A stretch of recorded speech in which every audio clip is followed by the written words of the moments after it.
हो सकने का माने जानते हैं, आप भी महादेव का काम करिएगा ना, आपका भी गुरु हो जाएगा। ये मेरा चैलेंज रहा। गुरु का काम करके देखिए। एक ही सूत्र है बीच वाला, जो कहा गया है कि लोगों को, प्रत्येक व्यक्ति को शिव के अंदर में जोड़ दो। जहाँ गुरु भाई बहन मिले, कोई भी व्यक्ति अनजान मिल जाए, उससे पूछ लीजिए कि हे दीदी, हे भैया, आप शिव को गुरु माने हैं? अभी हम घूर के आए 1 घंटा, जानते हैं 1 घंटा घूर के आए, और बहुत से लोग मान भी गए। तो वो यदि कहते हैं माने हैं तो पहला सूत्र बता दो, और नहीं माने हो तो हमसे सुन लो और गुरु के चरणों में चला जाओ। गुरु के बिना कुछ नहीं मिलता है। आप 1 करोड़ अगर दान दिए हुए हैं और गुरु नहीं बनाए हैं तो 0 बैलेंस में है, और गुरु बना करके अगर 1 रुपया भी दान करे हैं तो आपके खाते में लिखा हुआ है। एक बार मैं रांची में बैठी हुई थी, मैं तो रांची जाने में बड़ी मास्टर हो गई हूँ, अभी भी लोग चले तो तुरंत चले जाएंगे।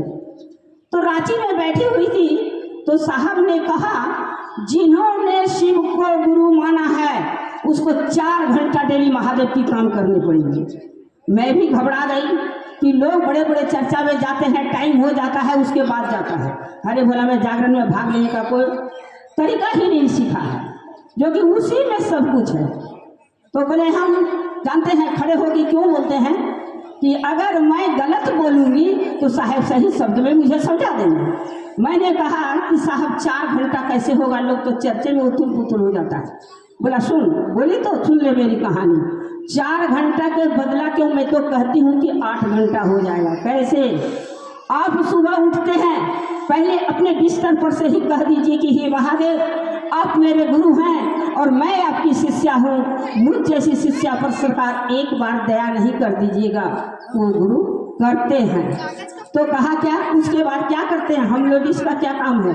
सवेरे उठते हैं, झाड़ू लगाते हैं, बर्तन मजते हैं, बच्चे को स्कूल छोड़ते हैं, यही ना काम करते हैं।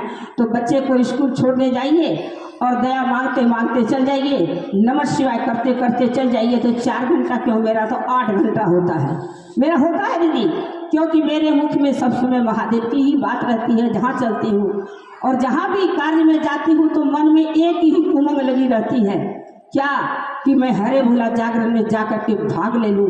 क्योंकि साहब ने कहा है कि जो व्यक्ति हरे भोला जागरण में भाग लेता है उनकी रोगों का नाश हो जाता है। दीदी बहुत बार रांची गई थी, सेक्टर 2 में भी हरे भोला जागरण कर चुकी थी, और कटहल मोड़ में भी 3 महीना से मैं रोज रोती थी सो करके। क्या जाने 80 साल की उम्र हो गई, अब तो मैं संसार छोड़कर जाने वाली हूँ। क्या जाने साहेब का उपवन में हमसे हरे भोला जागरण होगा कि नहीं। तत्क्षण हमारी दीदी का फोन आया, बुधवार दिन था, और मैं शनिवार को यहाँ से निकल चली। जानते हैं, जिस ट्रेन से जा रही थी वो ट्रेन भी फेल हो गया।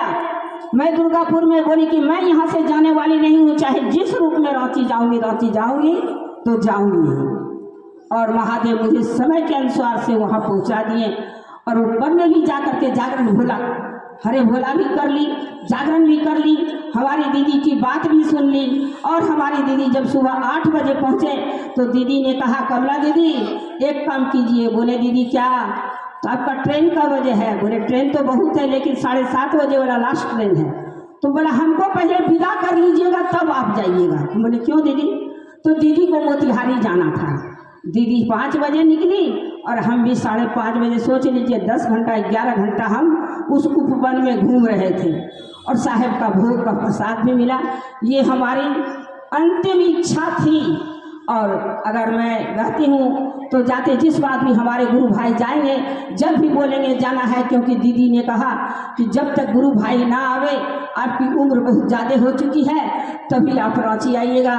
जितना फ़ोन करना है हमारे से फ़ोन में कांटेक्ट कर लीजिए। बड़े बड़े गुरु भाई बोलने लगे कि दीदी को तो हेड ब्रांच से ही लगाव लग गया है उनसे। वो लोग कहें कि बरखा दीदी आज नहीं आने वाली है। हम बोले, आएंगे जी, 9:45 बजे आएंगे। और 9:45 बजे बरखा दीदी आई, मुलाकात की, उनकी बेटी का परीक्षा था, परीक्षा दिलवाने जाई।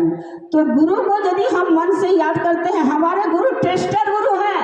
एक बार टेस्ट करके देख लीजिए दीदी, अगर गुरु आपका नहीं होते हैं तो तो छोड़ दीजिए। ये बात को साहब ने कहा है कि हमारे गुरु टेस्टेड गुरु है, टेस्ट करिए, एक पैसा भी लगता नहीं है, कुछ नहीं लगता, मन की ज़रूरत है। एक ही मन अगर हम गुरु को दे देते हैं तो गुरु मेरा सारा काम कर देता है। दीदी पहले मैं जब निकलती थी झोला लेकर के कार्ड ले लेती थी, चली जाती थी, मेरे मोहल्ले में सब कहता था कि एक पागल जा रही है, देखो इसका 3 बजा इसका झोली झपड़ा चला।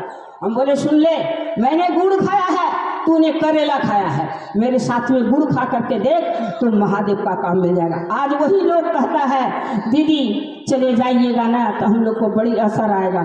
कोई लोग असर नहीं आएगा। गुरु का काम करते रहो, टेस्ट करते रहो और अपने महादेव की काम करते रहो। जो साहब कहते हैं उस पर टिके रहो।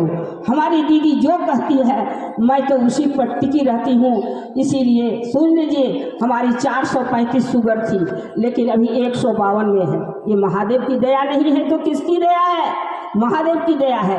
इसलिए गुरु कार्य करने वाले को रोग भी डरता है, रोग भी भागता है। मैं करती हूँ, आप भी करके देखिए।